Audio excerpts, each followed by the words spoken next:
welcome to Pop Chat. My name is Annette Tarpley. I'm the founder of The Passion of Poetry, and today I'm very excited. My special guest is Richard Spisak from Tennessee in the United States. We're actually not too far away from each other, so welcome, Richard. It's great to have you. A pleasure and a privilege, my dear. Always honored to be with another creative soul and poets who do more than just write poetry, but actually share the space and invite other poets to participate. I think that's really special stuff. So thank you. Thank you. And you do the same. You do the same. So, actually, what I'm going to do, I showed some of your bio in the video, but what I want you to do is I'm going to give the stage to you, and I want you to tell us about Richard, whatever you want to divulge, the good, the bad, the ugly, the personal, the non personal, the writing, whatever you want to tell us about you. So, I'll give the stage to you and tell us about Richard. Thank you so very much. I'm going to be brief, although I have had a varied career. I will start and just hit a few of the high points. Number one, I've been scribbling since I had the opportunity to hold a crayon, drawing, writing. I had a mother who loved poetry and wrote poetry and told me stories. And I grew up in a very large family. Although I only had one brother, I had lots of cousins and they were around. My father was one of nine, my mom one of three. So I had lots of cousins. And long story short, I was moved by music so dramatically. I was fortunate enough to go to an elementary school where every student was taken to the Pittsburgh Philharmonic at the Syrian Mosque, this wonderful turn of the century music hall. And when I was sitting in the seats in this hall at in first grade, I was so absolutely floored by the music. It was an all Tchaikovsky show. I just started weeping. It was just so beautiful. And the principal, this darling, darling woman, comes over to me and she said, Richard, what's wrong? Why are you crying? And I said, the music, it's so beautiful. And she said, yeah, but why are you crying? And I said, the music is so beautiful. Well, we became fast friends, and I was the principal's pet, and I got to go to every concert that any class went to the whole 6 years I was there. It was amazing. And because they knew I loved music so much, I was able to start playing an instrument in second grade instead of having to wait until fourth grade.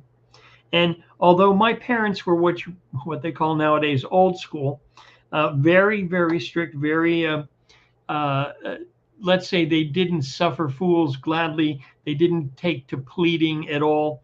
But somehow I convinced them to buy me a trumpet, and I played trumpet through into college. Now, that was wonderful.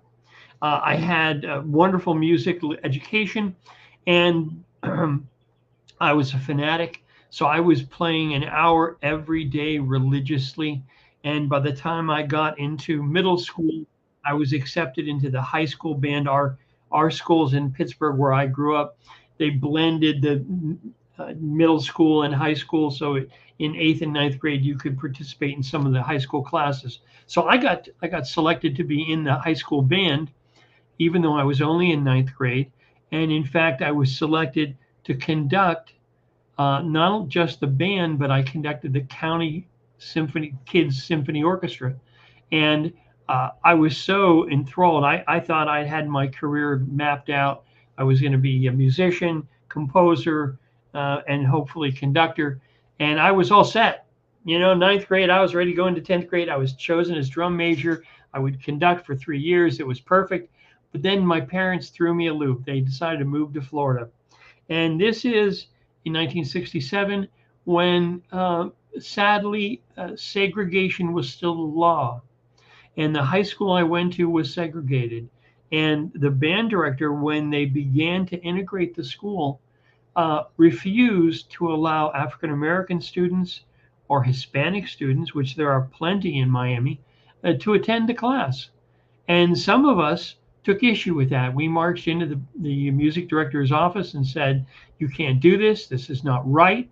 And he said, "Well, I'm going to do this till the day I die. That's the way I've always done it. That's the way I'm going to do it. I'm not going to have those people in the class." Well, we protested, and consequently, I was thrown out of the band. They took my band uniform in 10th grade down there in Miami.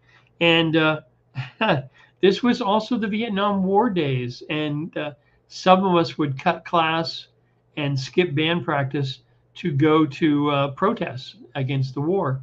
And that didn't endear me to him at all either. But let's jump ahead in the art world. I was invited by friends in 10th grade to go to a place called Lumonics. Lumonics. I urge you to look it up, lumonics.net. It was a performance light space where artists had built not just a place for performance light art, which is amazing and beautiful, but they also had sculptures in this great performance space. It was probably, 50, 60 feet by 60 feet. And there were lucite, clear plastic sculptures, water, oil dripping through them, and boxes, spheres, shapes, columns, tunnels, pyramids, and they all lit up inside. And even more than that, when they played music, now you might hear Moody Blues, you might hear Bach, you might hear Vivaldi, you might hear Rolling Stones, you'd hear all this eclectic music, and the sculptures all pulsed. The bottoms of the sculptures pulsed to the low sounds. The middle of the sculptures pulsed to the mid sounds. The top of the sculptures pulsed to the high sounds. And then meanwhile, during performance, they would do lighting effects and basically choreograph light and color throughout this space. They use polarized light. They would have light reflected off of mirrors through prisms. And then the old liquids where you'd see the amoeba type shapes of different colors moving and mixing. Well, I was so taken. I was so absolutely taken because this to me was the ultimate medium. You would see words flashed up there. You would see colors. You would see images. You would see pictures. All of this in this living space of moving light. And I went to the people in charge, the artists in charge, Mel Tanner and his Lumonics people. And I said, I have to learn this. I will do anything to learn this. So I apprenticed myself to Mel and Dorothy Tanner. The Lumonics studio, lumonics.net, still exists. It's in Colorado now, but it was in Miami for many, many years. And I studied light art with him. So I became a light artist, moved on and did planetarium shows, went on the road with another light artist named Kenvin Lyman. And he had a studio called the Dazzleland Studios, and he did incredible mixed media light art. And we toured together in doing light art together, extraordinary. And then I decided that if I wanted to stay in the light art field, I needed to get some electronics training. I was not by nature an electronics person, so I studied electronics first, analog, got myself an electrical broadcast engineering license, and then earned a degree in digital computing. And this was when digital computing was very, very new. The personal computer had not yet come along, and we were building circuits right from scratch. You would write out an equation and then build the circuit from that equation. Interesting stuff. And then I went on and did laser shows. And from laser shows, that migrated. I had a family then and needed to make a living. So I moved into computer graphics and animation. And I started doing CAD files, computer aided drawing, and then computer aided drawing added to 2D and 3D animation. And I worked in marketing for architectural engineering firms. Now, all the while I'm writing poetry, all the while one of my other interests was comparative religious study. So I basically read the sacred books of all the major religions, everything from Zoroastrianism, Buddhism, Hinduism, the Tao, several different flavors of Christianity. I read 6 different Bibles, read the Koran, the Talmud, and learned a lot about spirituality, a very interesting arena. And worked later then after doing animation for architects and engineers. I worked in the web doing web animation. I now produce a web show called Poets of the East, interviewing poets from Asia, Africa, and Europe, as well as America. And it has been an interesting experience.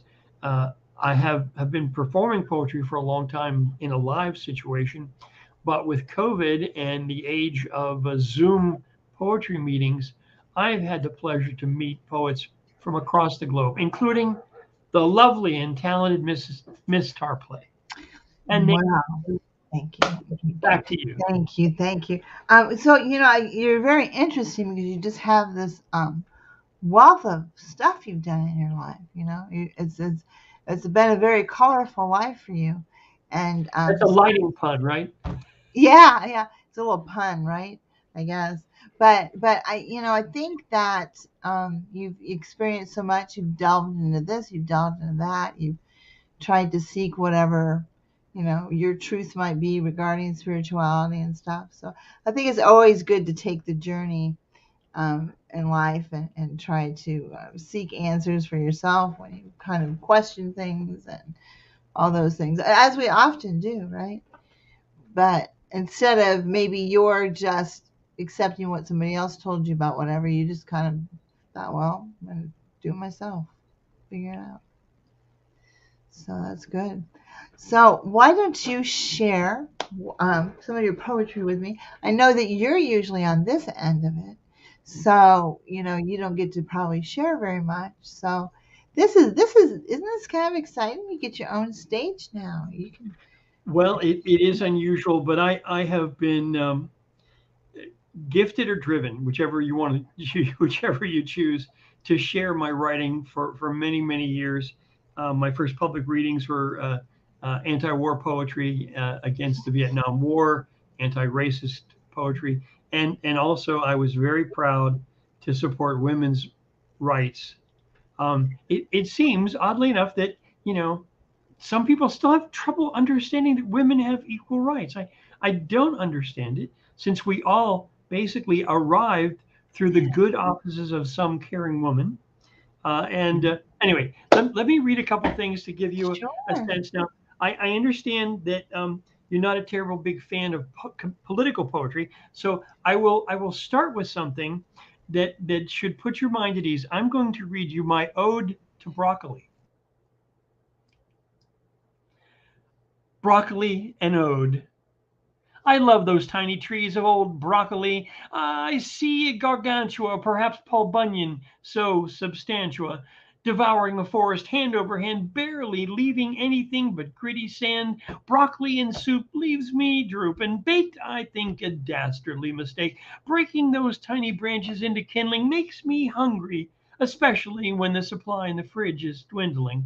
I will, on occasion, with a little persuasion, sprinkle some across a salad and sing praises out in a ballad, but make mine steam the very stuff of dreams and add a drizzle of salty butter or a pond of cheddar's better. Just send that broccoli my way by dusty road or main highway. Just pass me another, will you, brother? Loved I'm it. very serious. Now, Loved it. I don't write too many humorous ones, but during COVID, I wrote one called "Ode to Toilet Paper" or something like that. I have one of those too, but let me share another one. I like a challenge, so I was thinking, what is the most unlikely purpose or issue to address in a poem? So I wrote this. This is called an insurance meeting. I bet you probably haven't heard a poem about an insurance meeting, and this one happened just as I describe it. Insurance meeting, a poem. I was attending a meeting on insurance, which required no small amount of endurance. The conversation threw me when the insurance dude who knew me tossed me a salad of words that made me doubt just what I'd heard, which was important because I had to sell it. The very clause I needed to learn how I might tell it if for them I could loudly bell it and sell it. I was the marketing guy at the table, and at wordsmithery, I am usually more than able to sell what the suits in their confusion force whatever on the public to seem to use them. Or if I understood, that might be good and make it easier to sell whatever strawberry flavor of hell they got, I thought. which I usually get, though I wish I could forget, which explains after I grind it with my brain to spell it plain and tell, bell it. But this one lost me completely. Ah, read. This was custom talk straight from the insurance shop, meant by design to be opaque, lest there not be any mistake. This way they could use, I confess, to avoid to pay. And as Freud would say, there's little more than delay. Now, in a high powered meeting like this, we must foster the illusion that there is no confusion. And, well, by all means, my dear, just sign and get out of here. But no new confusion, no blue contusions, nevermore. But I had to sell it, so I asked him to spell it. What did he mean when he used the word breakage? Across what dangerous, choppy lakeage was this? The insurance exec smiled as he shuffled his piled papers. It worked out somehow like this: for insurance to exist, the plan is never pay. Never by night or never by day pay, but my friend aloud, they never say. But if we must betray our company's investors by paying, no, there's no more use of any more in delaying. We call it breakage, like there's some mistakeage, because we don't pay. That's all he would say. We don't pay. So there we go. A poem about an insurance meeting. Now, It was great. That was great. I loved it. I loved it. You have a lot of do you usually kind of write? It's almost satire. And do you like to write about humorous things and you know? Well, well, you probably write political things too, because I can imagine that you probably have a very political mind. I do. I do. I grew up in a steel mill town in a suburb of Pennsylvania, Pittsburgh, and consequently, I'm well aware as a lower middle class kid that humor, sarcasm, is the weapon of the powerless. Ha! Ha! And since I was born with a plastic spoon in my mouth, I use a lot of satire. Yeah, yeah. Plastic So, spoon in your mouth. so speaking of that literal thing, I'm going to read you a poem called "Let's Ban Book Banning." Yeah, you can do a political one. I recently, a few months ago, I had a poet talking politics. I said, I don't want to talk about it. I hate politics. Why don't you write about it? He said, I'm not going to write a poem about politics. So then I wrote The Politician. It'll probably be the only one I ever write. So Good for go you. ahead and do your poem. And it's called what? What is it called? It's called "Let's Ban Book Banning." Let's Ban, Ban ban. Yeah, Book let's Banning. ban book banning. Gotcha. Okay, so here we go. Let's ban book bans. That's my plan. If they can't take it, if they can't stand all the hurt and all their treasures sand, if they can't do it, I say that's grand. First, they'll want to ban some book. Chances are they never look. They heard someone who they respect be disparaging, so they neglect to do any study. Hey, that's their way. They don't care what some eggheads say. They have their path, their mind is settled. They are made of sterner metal. They know what they like. And furthermore, don't you go asking questions if you know what's for. They made their mind up. It's all flash frozen. Ban the song, the book, the story they have chosen.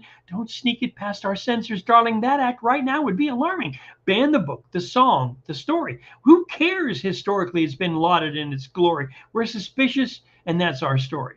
It's well respected by the scholars. All those egghead arguments we've declared hollow. Besides, all their opinions we can't follow.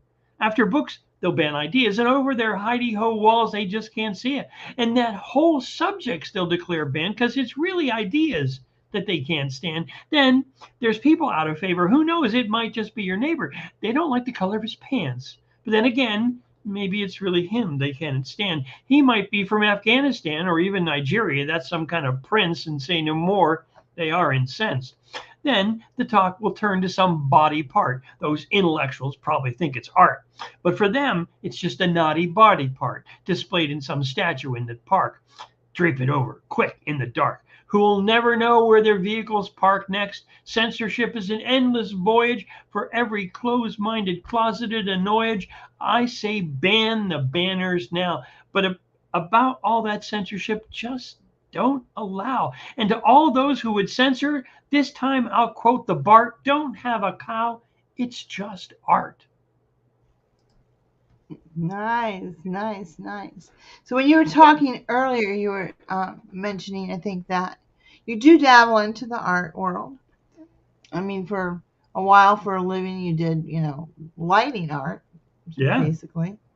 But which should have been very spectacular. Imagine you had some pretty, magical and wonderful presentations and so forth. You did. Well, it's kind of funny having been on the road doing light shows and laser shows and that sort of thing.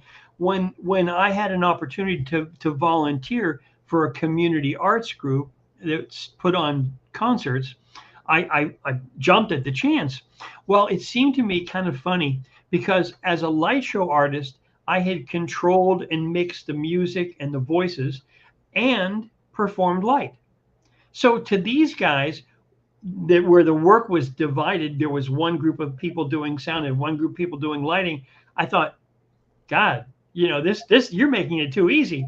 So I began to get involved in the production part of things, and then eventually they they turned to me and said, Rick, would you like to do some production management? So I started managing concerts and festivals and all, and which led to some interesting experiences.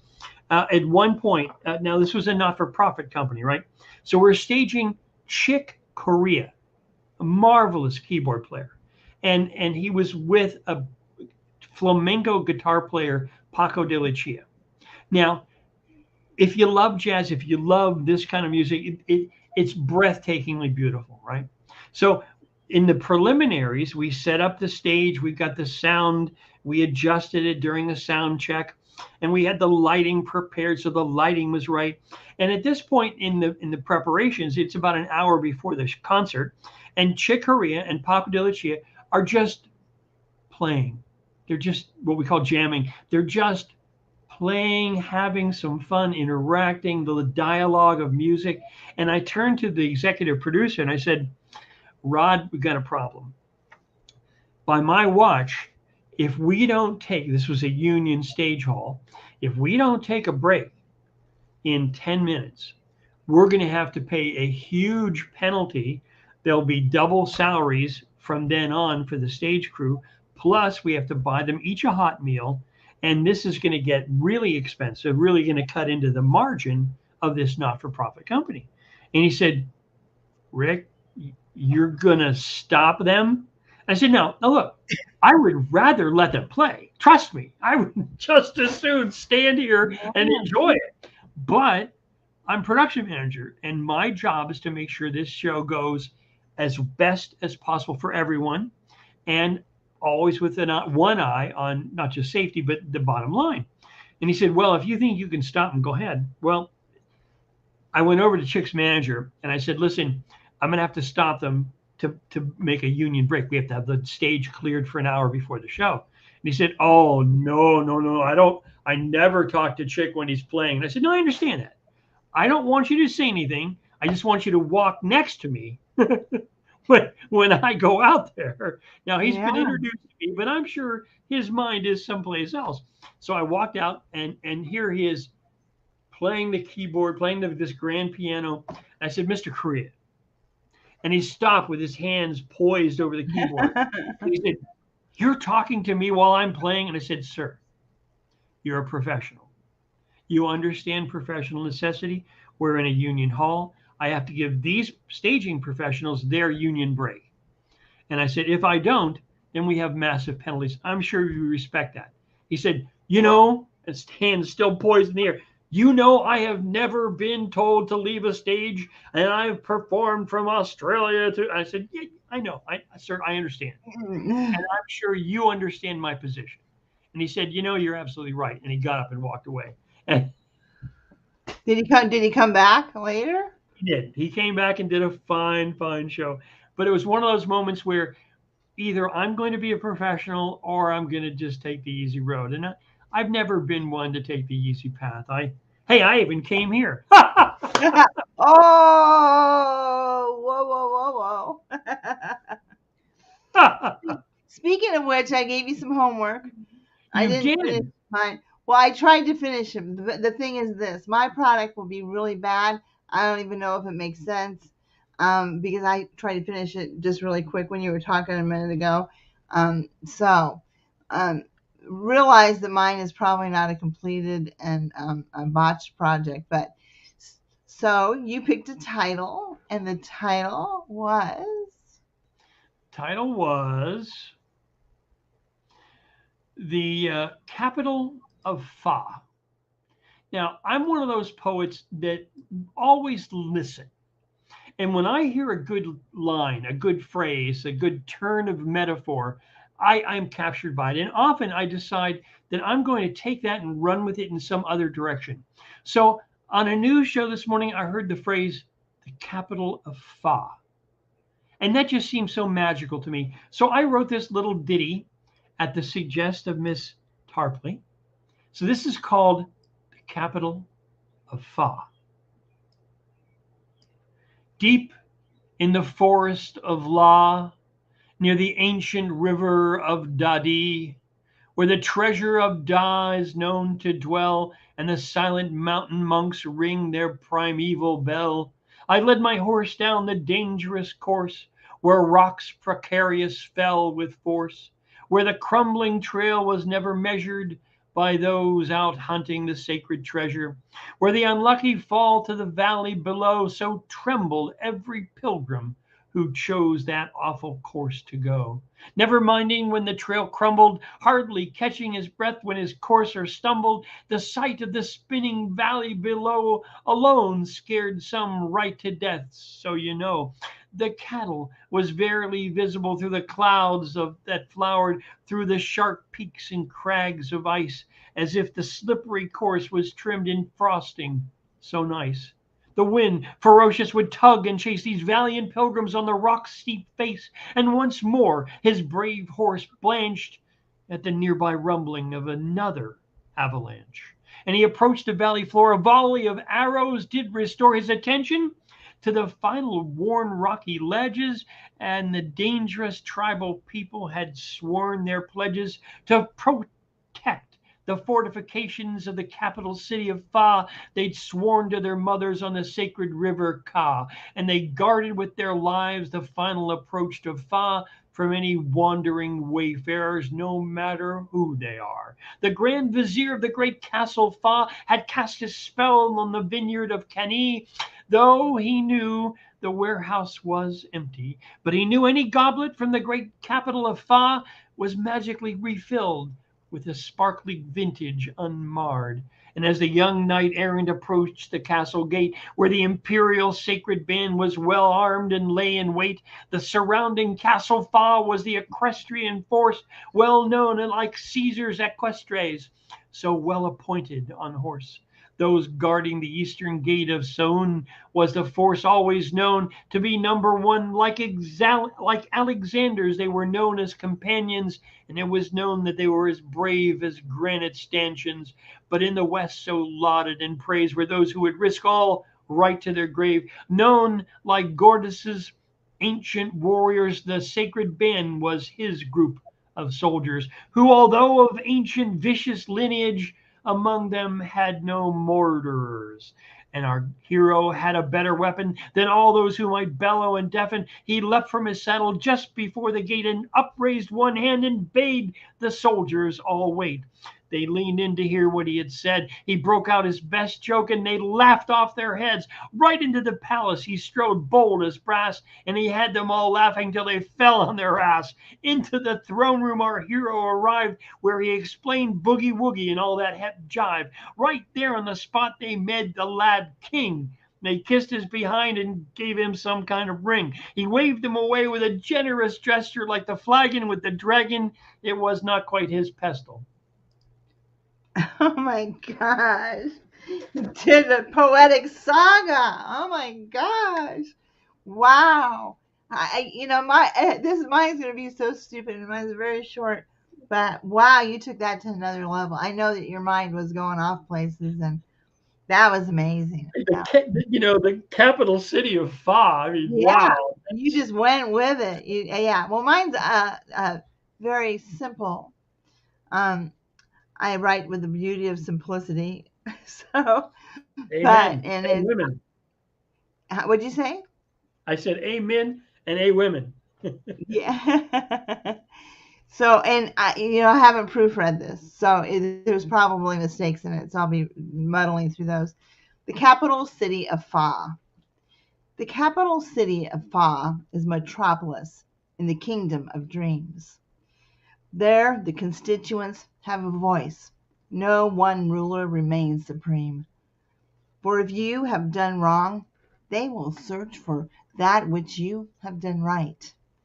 In a positive climate, devoid of harsh judgment, there is seldom a ruckus or fight. In this kingdom ruled by love, there is acceptance for those who were once rejected. Flaws are overlooked. People are embraced and welcoming arms they are accepted. If one has suffered an infraction, um, two good attributes, the light is then shed. Emotional and physical needs are cared for. Securely at night they rest in their beds. In the capital city of Fa, now hope is attainable for all regardless of the life they've walked. Their talents and potential are acknowledged, whether less of intelligence or hampered in talk. Beautiful is the city of Fa, surrounded by fragrant flowers and the countryside. Wish to visit the capital city of Fa? Close your eyes. In your dream, you will meet your guide. Excellent. Uh, Excellent. no, it really wasn't. Oh, come on now. Come on now. That was lovely. You took Well, it some good directions. comparison to your saga, my gosh, you just like went and took us you took us to the city of Fa. That was great. So this was somebody says. I think this. It says this is funny. The capital city of Fa isn't very far, but far enough if you're walking. Very good. Very good. Stuart Dan is here or was here at some time. Um, so Gene Michael Jari is the who is that again? You talked about him. I was talking about Chick Corea and Paco de Lucia, Wow. but he's So referring to another artist. Yeah. oh, then the same thing, and then we got more flowers. That's Stuart Dan. That's his signature. I was watching, just started to watch on the only time I really watch TV is when I eat. So about 15, 20 minutes a day. And a movie popped up and it looked interesting. I was trying to remember what his name was. So it's supposedly a true story about a black composer in the time of Mozart in that era and plantations and all that stuff. Kind of sounds familiar, the plantation thing, doesn't it? Um, but anyway, so I started to watch it. It was very interesting. And I don't know how much truth there is to it. I'm just trying to really quickly find it and see if you know of this composer player's name or if you know of his historical existence. But now I'm trying to figure out. I watch Hulu. That's what I watch. But it was very interesting, of course, when I just started it. So it is called. Oh no, you didn't. I don't know why it does that when I start to watch a movie. How it'll just like kind of disappear from my. Usually, here it is. Here it is. I found it. The name of the movie is called the Chevalier. Uh, Chevalier. thank you. Sure. No problem. If it is French, I cannot pronounce it. I'm just saying. Yeah. Yeah. And it's inspired by the incredible true story of composer Joseph Bologna. Bologna. Yeah, and that was his name. And the Nice. Chevrolet, what? How do you pronounce it again? G seven. Chevalier. Yeah. Yeah, yeah, yeah. So I can't pronounce any of those things. I'm so impressed because right now I'm doing an Audible book. It's the Outlander Cool. series, but the person who narrates it, there's a bunch of French stuff in there right now, and Yeah. she says it all so well with the accent, and I'm just thinking I would muddle through that. Here we go. What is this? John Michael Scher is easy enough to pronounce. Annette. He did Oxygen with. Oh, stop. Stop it, Stu. You're picking on me just because I can't enunciate and pronounce things well. You're just making fun of me and my impediment. So, all right. So one of the things that I ask, pretty much everyone that comes on here, so I'll get your take on it too, is I say, you have come across Aladdin's lamp and you are granted 3 wishes. What are you going to wish for? Anything you want in the world. Interesting issue. Interesting issue. The first thing I would say is I'd like to see a big ration of compassion served to my fellow human beings Yeah. because I think it's a little slim in that arena. Because I think if we all were just a little more compassionate, we could make this a much nicer place. Yeah. Yeah. My second wish would be that we had a recognition of the importance of healthcare, that people had access to the healthcare that they needed without worrying about money, without worrying about the politics of it. And I will add in part of that women get to actually control their own bodies. I think that'd be nice. So and my third choice would be that we had some media that wasn't commercially driven, and that would be nice. I'm a media guy, so Yeah. that's Yeah. important to me. You say that about healthcare, which hits home with me big time because I've been without healthcare for several months. And I work in the healthcare profession, and I've given to the healthcare profession for 41 years.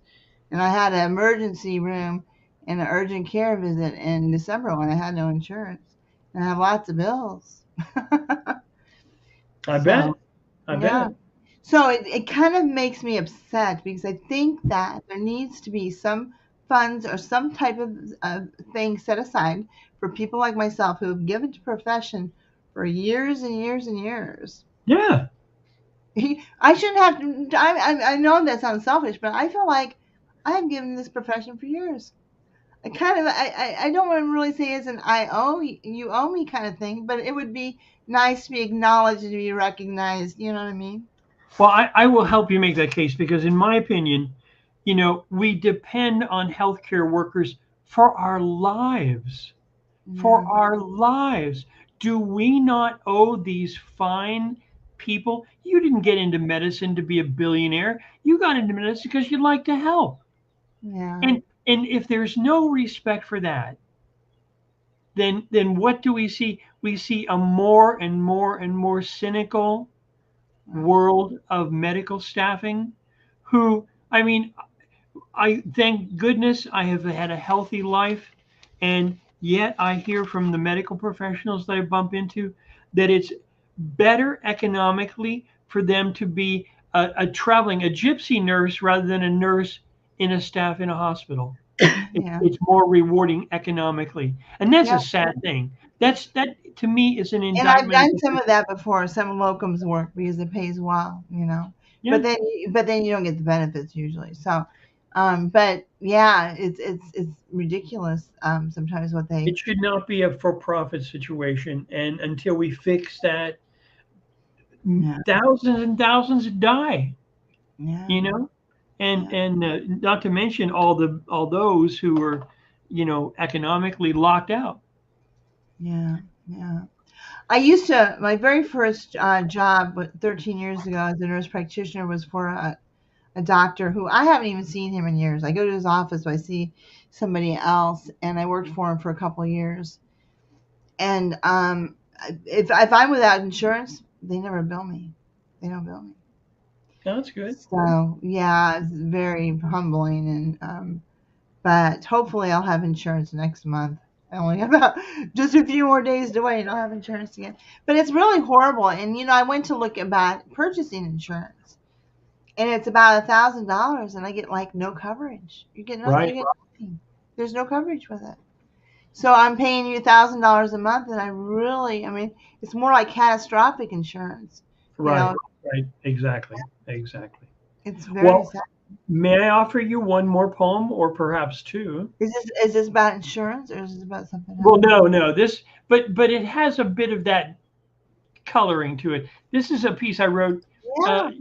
We all hear a lot about Elon Musk. Okay, I mean, we millionaires are so much in our news, but this was one of those phrases that captured me, and I had to use it. Uh, his recent rocket explosion was characterized as a rapid, unscheduled disassembly, and I thought that phrase was just delightful. Rapid, unscheduled disassembly. What happened to that planet there, Uncle Dear? It experienced sudden, unexpected disassembly. Now that planet is just a memory. Was it hurt by a comet? No, my lad, it was destroyed by what was on it. Was it a sudden outbreak of disease? Did they all have what they needed? No, my boy, sadly, it was all about greed. Did the water boil away? No, not one. It was the polluter's hand that would not stay. Did the air turn all of a sudden volcanic? No, my boy, but the mob ruled and kept the foolish in a panic. Did meteors fall from the sky? No, it's a sorrier tale, says I. They drowned in a sea of guns. They never knew what they had done. Did no one warn them what was said? Never enough, boy. But they must have had it in their heads there was some planet B. So just let it go and hie away, you see. Now it's just a stinking ruin. Uncle, is it true what they say about that ancient race, the humans? Sure, and it's sad, my son. There's nothing doing with that sad sack race. What do you say, Uncle? Isn't there some grace? You're kinder than that. Well, here's what I say. Take care of your planet, and happy Earth Day. Wow, that's marvelous. You want to share another one too? Yes, this is a little bit of magic for our farewell. This is called, and this is true. The Mexican president is seeing elves. It's true. Don't call the doctors to report this news. Just post it to TikTok for 100,000 views. The Mexican president is seeing elves. And though this might seem like news to some, it's better than a classroom of kids held by guns, or a missile blister like 100 suns, or a sudden rainfall neath the Sahara suns. The Mexican president is seeing elves. Don't hire a shrink to weigh his brain or speculate on the time if the lad's insane. Might as well test the color of purple rain. The Mexican president is seeing elves. Don't call the army or contract a hit as a sign of the millennium. This might be it, or a harbinger of tea time. Don't have a fit. The Mexican president is seeing elves. Don't carpe diem. Don't seize the day. Just let the little fella scamper away. If this is it, then the model fits. The Mexican president is seeing elves. Far better, some say, than an exploded shell, or even some poster boy from hell, or a rainbow with a knot and a bow just so. But from what I hear, and a lux can be fun, but if you don't think so, then you better run. The Mexican president is seeing elves. you have you're very clever with your writing. I love that. You have a very unique style, and you deal with issues, but sometimes you bring that little satire and that little whatever it needs to have. But that's wonderful. It's almost like you do a little poetry commentary on things. Yeah. So it's Spoonful of sugar. yeah. It's great. I love it. I love it. Thank you so Um, much. you're welcome so much. So is and now you're married, right? So is your wife? 53 She years. is she how many years? 53. Congratulations! I never figured out how to make any of that work. But um, but tell me about your wife. Is she supportive of your writing and all your she, aspirations? she is an artist herself. She is a painter, a weaver, a Wow. seamstress. She did interior design for 20 years, kitchen design, a very uh, experienced and creative technical professional. An interior designer nowadays, to be certified, you have to be able to understand how to do plumbing, you have to understand walls and electrical, Um, really complicated. And she's done a marvelous job. And when I did a radio show, she was an actress as well. So she is an all around artist. And while she's not a poetry fan, so to say, she does appreciate my creativity and encourages me to be the mad elf that I am. The mad zany man that you are. And so does she? Will she like you say, "Hey, honey, listen to this," and she'll listen attentively, or does she sometimes kind of? What I do is I show her about every 10th or 20th one. Okay, gotcha. Yeah, Long ago, I learned that if I give her the 3 that I write every day, she's going to go, nah, thanks. yeah. I've learned that it makes men go the other direction really fast. As soon as I start, you know, plowing away at my passion for poetry, they're kind of like, You okay. need to find the right guy because there are men out there that appreciate a Well, well-turned. there have been a couple, but as a general rule, it's kind of Uh, like, you know, they listen to the first couple and it's like, yeah, it's really nice. Okay, that's enough. well, look at how poorly, poetry literature is taught. Yeah. It's poorly taught like history and science. And if Yeah. it's not well introduced, you know, it's a shame. I was asked to teach a class of drama to elementary school kids, and the principal said, "So, what are you going to do?" And I said, "I'm going to introduce them to Shakespeare. I'm going to have them read Shakespeare." And she said, "What, like the comic books?" And I said, "No, they're going to read Shakespeare." She said, "Oh, Rick, these are third graders through sixth graders. They can't understand this." I said, "Let me ask you a question. I'm going to start with King Lear." And she goes, "King Lear? That crazy old king?" I said, "No, wait a minute. Think about it. How does that play start? It starts around a table with a father and his 3 daughters, and he wants to know which one loves him best. Now, there's not one kid in the world who hasn't wondered, does dad or mom love this one or that one more? Everybody knows that." And I said, "You sit with us as we read a scene and discuss it. And if you think at the end of 3 scenes the kids don't get it, I will stop." Well, we ended up doing 5 Shakespeare plays with these Wow. elementary school kids. And I had some of the recordings for a while. They were so precious. Oh, My God. no. And these kids totally got it because, what kid's not dramatic? Every Yeah. kid's Yeah. dramatic. Every kid. They're And dying. They cut their fingers. They're dying. You know. Ah. it, the kids were so blown away. And they insisted on doing scenes from King Lear at the final school year How plays. fun is that? So, how many years ago was that? This was let's see, 83, 82, something like that. Yeah. But these kids will still, yeah, I hear from some of them once in a while on Facebook. They're going, that was so cool what you did. You got us reading stuff. Yeah. We have this is Stuart Dan. He's going, me and it. I'll be your Darcy when you dream. Oh, good. Well, he knows that I have a poem that I wrote one time that was in a Jane and Austen anthology that was, "I'm in love with Mr. Darcy." So, which is true. So, so anyway, that's why I think he knows about the Darcy factor. So, explain to me how you define poetry. In other words, um, I Okay. don't really think that poetry is well defined. You can look it up in the dictionary, but what people present as poetry, sometimes is it really poetry or is it an essay or is it a different form of writing? So explain to me how you foresee poetry. Well, I'll tell you, I take poetry very serious.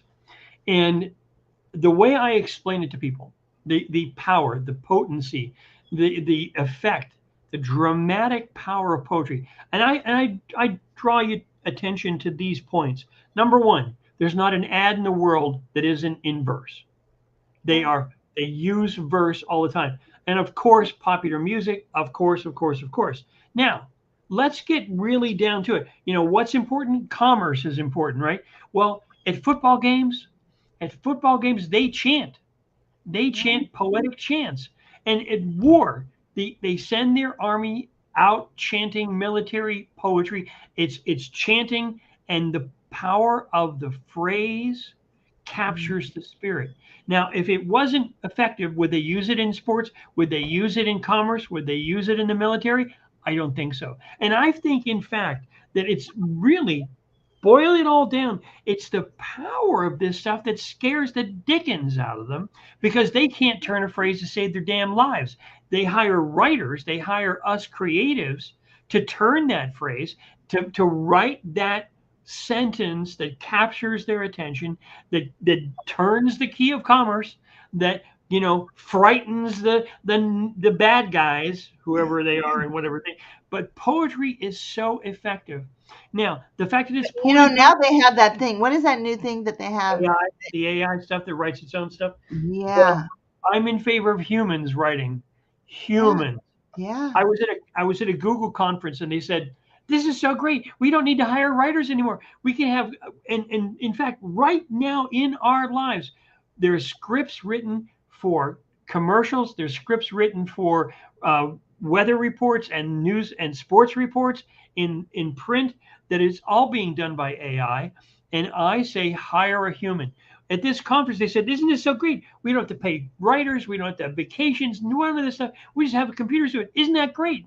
And I raised my hand. I said, I know human writers who don't think that's so nice, who don't think that it's great to have AI creating, mixing the graphic or mixing the words together. Yes, can it be done? Yes, but should it be done?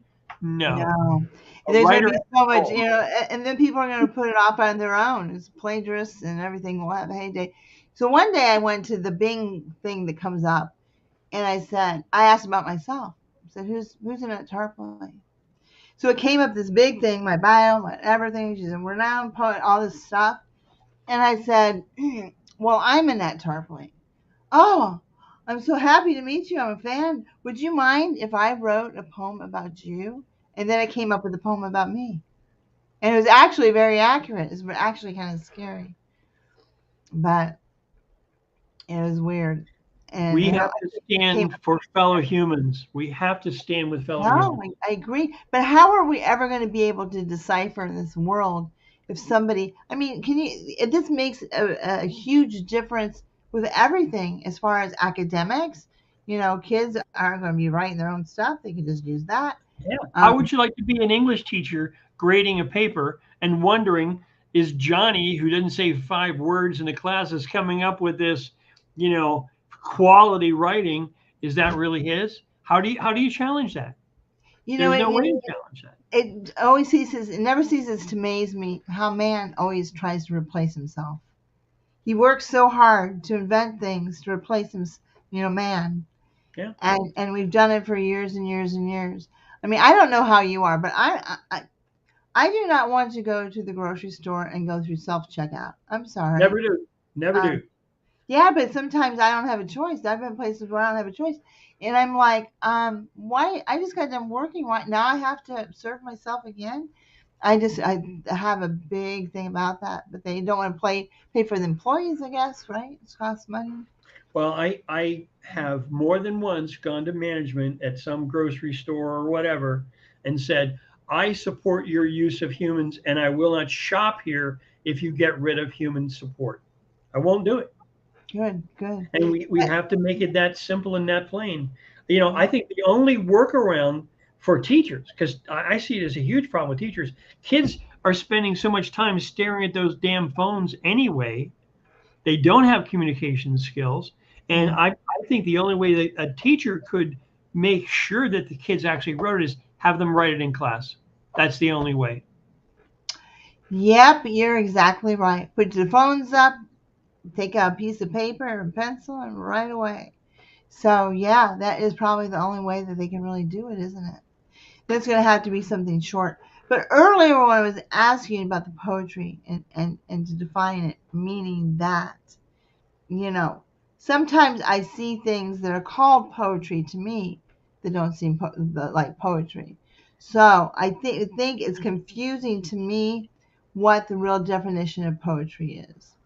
You Okay, know, I hear what you're saying. My answer will be the same as art. Okay.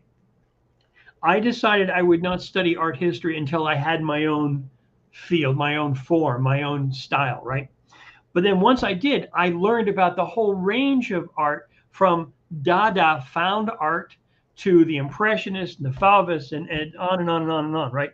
So My definition of art, other than machine generated, is very liberal. You want to call a pen a piece of art. I can appreciate that. There's a style to it, there's a heft to it, there's a way to it. So my definition of art is very liberal as long as it's made by humans. To me, that's almost the only call out. You take Duchamp, or you take, the famous toilet signed Armut, or you take a coin. Is that art because it's commercial? I was once asked, I was having an installation of my own graphic art in a museum, a children's museum, and they said, Richard, we have these pictures, photo micrographs of the interior of circuits. Now, there were polarized light shining. There were, very pretty kind of almost petroleum kind of rainbows in there. And I said, to me, that is art. It was designed for a purpose. It was designed maybe not so much for the look, but for the function of it. But I think aesthetically, simply aesthetically, I think it's very pretty. Now, it's not going to be everybody's cup of tea. You know, the But I old the like your answer, and what I think that is probably the most intelligent answer I've gotten, and I really that actually enlightened me as far as you are life is art, and you're looking for the art in life, what what we do. So yeah, I get it now. So it really takes many forms, and it doesn't need to be in a certain format, right? It can deviate from a norm, and yeah, I get that. I think that's a brilliant way to look at it. Thank you. It's been a real pleasure talking with you. You An honor. too. You too. Yes. So thank you very much for joining us today. Thank you everyone else for joining us, and it's been a pleasure, Richard. You take good care. Thank you for coming on. Love and blessings to everyone. So Thank you so much. And I'm going to have you on Poets of the East too. sounds good. Y'all take care. Bye, everyone. Bye bye.